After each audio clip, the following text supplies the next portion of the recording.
And so now we'll go towards the question answer session. I request Gaurav sir and Vipul sir for to continue with the question answer session. Yeah, thank you. We have a couple of questions uh, for Dr. Sanjeev sir. Dapagliflozin, your comment on contraindication of the drugs.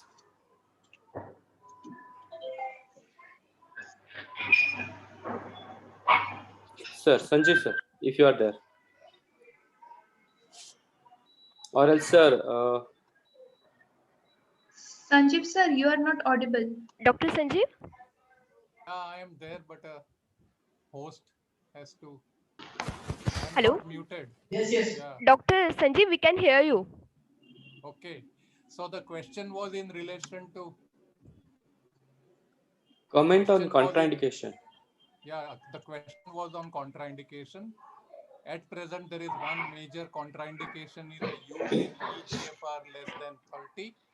But there are a couple of studies, Canvas and others have shown that it could be used at even 30, 25, and 26, but it is a contraindication in label.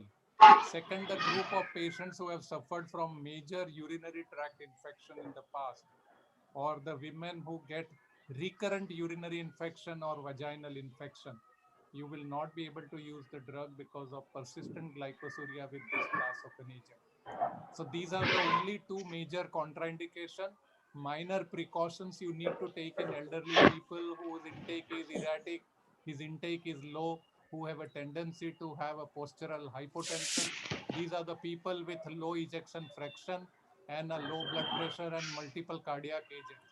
We are tempted to use this drug in a presence of heart failure with diuretics and with other cardiac agent. So postural fall and hypotension is more likely. So there you exercise the precaution, or you could count it as a relative contraindication. So only three: EGFR, elderly people with low BP, and a third is recurrent genital or urinary infection. Thank you. Thank you, sir.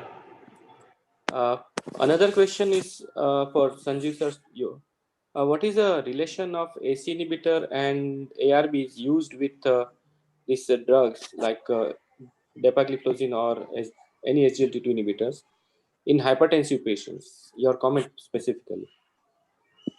In hypertensive patient, ACE or ARB remains as the first line of an agent to be selected in diabetic people.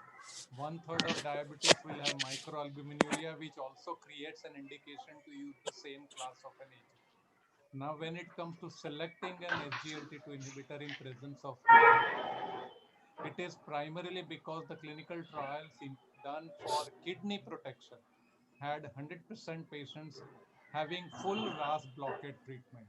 If you see any other CV outcome trial, 80% of the patients received ACE blocker or ARB blocker in all CV outcome trials. So it remains the most important agent to have on the background for treatment of hypertension or for cardiorenal protection. There is no dual interference or benefit in relation to the action, but both act at different level, and that's why there is synergistic benefit for better CV outcome. Thank you so much, sir. Sir, it was great to hear you, and thank you for sharing such knowledge with us. And thank you, Gaurav sir and Vipul sir, for joining with us today. Thank So, you and Thank you. congratulations, Dr. Yash and Mayur sir.